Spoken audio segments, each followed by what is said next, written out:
ওরা মৌলবী না, ওরা হচ্ছে মৌলবী। মৌ তো মৌমাছি এবং মধু, মৌমাছি থেকে মধু আর মধুলুবী। ওরা যেখানে মধু পাবে সেখানেই ওরা যাবে। আসসালামু আলাইকুম দর্শক শ্রোতা, কথা বাতাম কইতে চাই না, কিছু কথা আবার না কইলেও হয় না। এই স্লোগানের মানে ভাই সাহেবের এই স্লোগানকে ধারণ করে আজকে ভিডিওটি শুরু করি।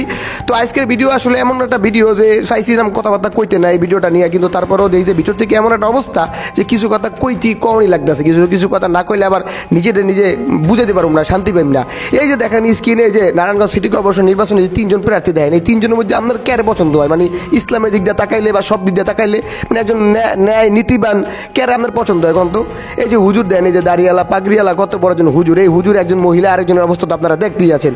কিন্তু আমাকে যে ফেরদাউস সাহেব, এই নিয়ে একজন কিন্তু মাওলানা সাহেব, এই এর পছন্দ হয় কারা জানেন? এর পছন্দ হচ্ছে কি এই যে দাড়ি ছাড়াই যে মুরব্বী লোক আছে তৈমুর রহমান সাহেব, বিএনপি সমর্থিত, এর পছন্দ হয় যে এরে, মানে এর মতো যে আলেম আছে সেই আলেম এর পছন্দ হয় না। এর পছন্দ হয় কারে? এর পছন্দ হয় যে ওই দাড়ি ছাড়া ওই যে মুরব্বী আছে, এই মুরব্বীর এর পছন্দ হয়।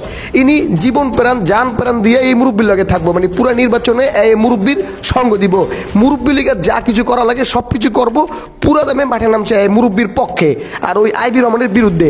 আচ্ছা দর্শক, এই যে মৌলবীরা আপনারা দেখতে পাচ্ছেন এখন পাগড়ি, সবুজ পাগড়ি পেঁচান না, এই যে একটা মুরব্বী, এই যে তার নাম হলে গিয়ে মাসুম বিল্লাহ, ইনি হলে গিয়ে একজন হাত পাকা সমর্থিত একজন মেয়র পদপ্রার্থী চমনা পিস সাহেবের দল, কি ইসলামী আন্দোলন বাংলাদেশের।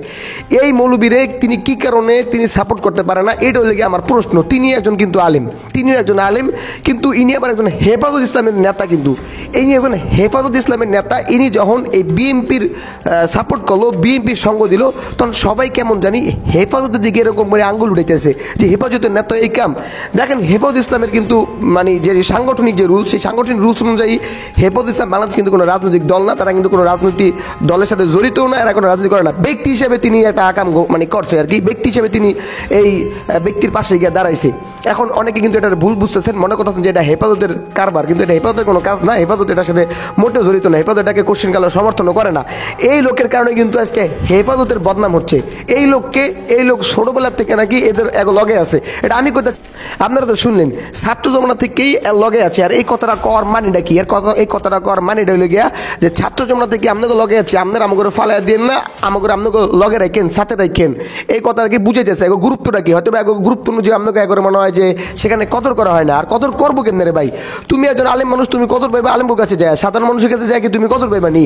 এই যে বেড়া, এই যে বুড়া বেড়া, এই যে দেখলেন তৈমুর রহমান সাহেব বিএনপি সমর্থিত যেই একজন মেয়র পদপ্রার্থী, এই বেড়ায় আলেম করে কদর কিভাবে বুঝবো রে ভাই? এবার আলেমকে কদর বুঝবো? তুমি মাসুম বিল্লাহ সাহেবের কাছে যাইতা, যে জায়গায় সব দাড়িওয়ালা টুপিওয়ালা তোমার দলের লোক, তুমি হ্যাগর বাদ দিয়ে তুমি ওই জায়গায় গেলে তোমার কদর এটা বুঝবো? তুমি এত সুন্দর করে তোমার কদর বুঝাইতেছো যে ছাত্র জমানা থেকে তুমি আগে লগে আছো।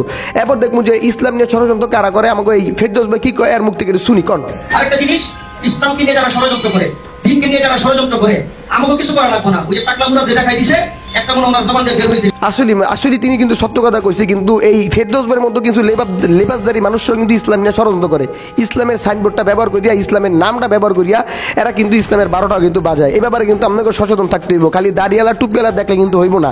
অনেক সময় দাড়িওয়ালা টুপিরা কিন্তু যারা দাড়ি টুপি নাই এগো থেকে বেশি ক্ষতি করে ইসলামের। এই বেড়ায় কিন্তু এমন কিছু বক্তব্য দিছে বিএনপির প্রার্থীর পাশে বইয়া, যে বক্তব্যগুলো শূন্য আলেম সমাজের মধ্যে হৃদয়ের মধ্যে একটা ব্যথা পেয়েছে। যে একজন আলেম হইয়া তুমি একজন মানে বেআলেমের বা একজন আলেমের বাইরে একজন লোকের তুমি এইভাবে সমর্থন করতে পারো কেমতে? যে জায়গায় একজন আলেম আছে, অন্য একজন ভালো একজন লোক আছে, তারে থুইয়া। দর্শক আপনাকে একটু দেখাইতেছি এই বিষয়টা নিয়ে সরমনের ফজলুল করিম সাহেব এর ইঙ্গিত করে কিছু কথা কইছিল। সেই কথা মধ্যে তিনি করে গুন্ডা কইছে। আর এই গুন্ডা করার পর থেকে কিন্তু চমনা বিশ্বাসের লেয়া পুরো ফেসবুকে যাত্রা শুরু হয়ে গেছে।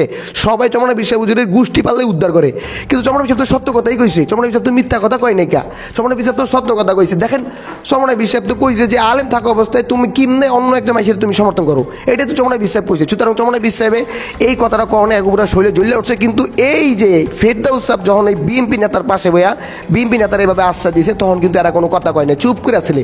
আপনারা মূলত কেরা ভাই? আপনারা কেরা? বুঝলাম না, ইসলামের সাইনবোর্ডটা ব্যবহার করি আপনারা মূলত কেরা? সারা বছর ছিলেন যে আমরা কোনো রাজনীতি নেই, রাজনীতি করি না, আমরা রাজনীতির সাথেও নাই, কিন্তু নির্বাচনে এলিয়ে দেখা যায় আপনারা কোনো একটা দলের পক্ষে আপনারা যান গিয়া। এমন কিনলে ভাই, এমন কেমতে ভাই, কেমতে করেন এগুলা ভাই? বুঝলাম না কিছুই ভাই। ভালো আছেন, ভালো থাকেন, ইসলামের লগে থাকেন। আর নইলে ভাই চুপ করে থাকে, নির্বাচন করেন না। কিন্তু ইসলামের বাইরে যারা আছে এগুলো এক পক্ষে কেমন আপনারা সমর্থন করেন আমার ঠিক বুঝে না। ভিডিওটা দেখে অনেকে আমার গালিগালাজ শুরু করে দেবেন, আমি গালিগালাজ খানি যে জানি যে কিছু গালিগালাজ খাইমু, কারণ আমার এই ভিডিও করলে কিছু গালিগালাজ খাই, ঠিক আছে। আমি প্রস্তুত আছি গালিগালাজ খাওয়ার জন্য, কিন্তু উচিত কথাটা না কয়ে আর পারলাম না, কথাটা ঠিক কয়ে আলেছি। বেশি ভুলবেন তৈলে ক্ষমা করে দিবেন, আর যদি উচিত কথা কয়ে দেয় তাহলে দোয়া করবেন আল্লাহ যেন এক হায়াত দান করে, আরও যে আল্লাহ এইভাবে যেন বাচ্চার বিরুদ্ধে কথা বলার তৌফিক দান করে। বিদায় নিচ্ছি আজকের মতো।